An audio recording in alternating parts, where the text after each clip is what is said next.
మొదలెడదామా మరి? మీదే ఆలస్యం. మొదలెట్టే ముందు నా పేరు తెలుసుకోవా సరోజా? తెలుసుకొని నేనేం చేస్తాను? అయినా ఇప్పుడు పేరా ముఖ్యం, చెప్పండి. నువ్వు తెలుసుకోవాలి సరోజా. నేను నీ ఈపి మీద రాస్తాను, నువ్వు కనుక్కోవాలి. సరసం. సరే.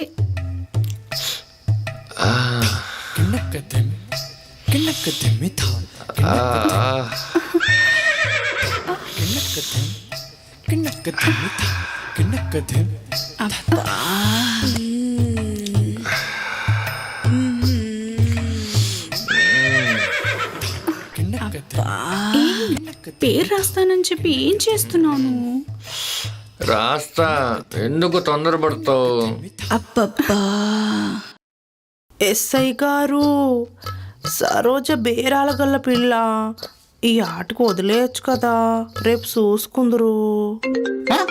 అమ్మో సిఐ గారు, సార్ దగ్గరలో ఉన్నా సార్, వస్తున్నా సార్. చీ అమ్మ, మా సిఐ గారు ఒకడు కరెక్ట్ టైం చేస్తాడు. సర్లే, రేపు వసుంకొచ్చినప్పుడు చూస్తుంది దాని పని. కరెక్ట్గా అయింది మొదట సచ్చినోడికి. ఎంతసేపుకి వస్తారే, త్వరగా కానివ్వండి, కూర వండుకోవాలి.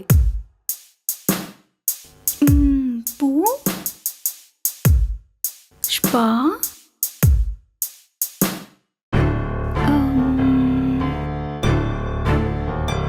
రా. పుష్పరాజు, పూల కొట్టు పుష్పవల్లికి ఒక్కగానొక్క కొడుకు పుష్పరాజు. మీ ఊరే, గుర్తుపట్టావా? నువ్వు సిటీలో జాబ్ చేస్తున్నానని ఇంట్లో వాళ్ళకి చెప్పి సిటీలో నువ్వు చేసే వ్యాపారం ఇదే. పుష్పరాజు నువ్వా? అస్సలు గుర్తుపట్టలేదురా, చాలా పెద్దోడు అయిపోయావు.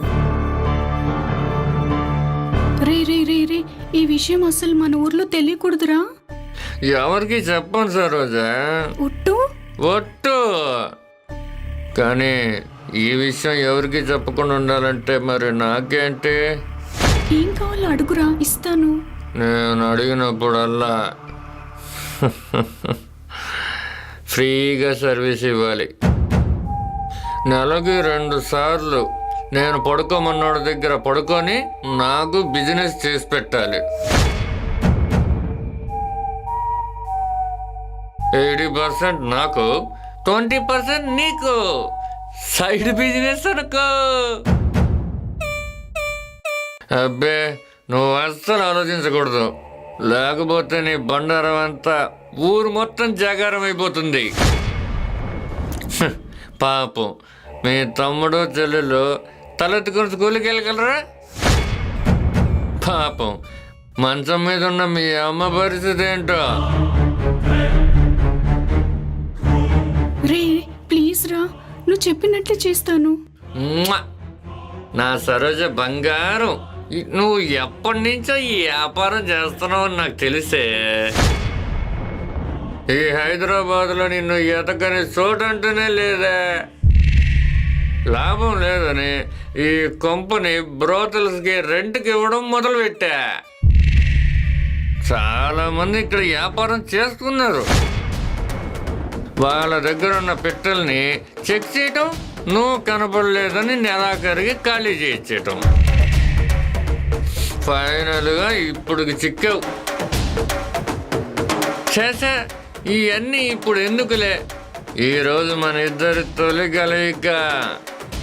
ముందు ఈ కార్యాన్ని మొదలెడతాం.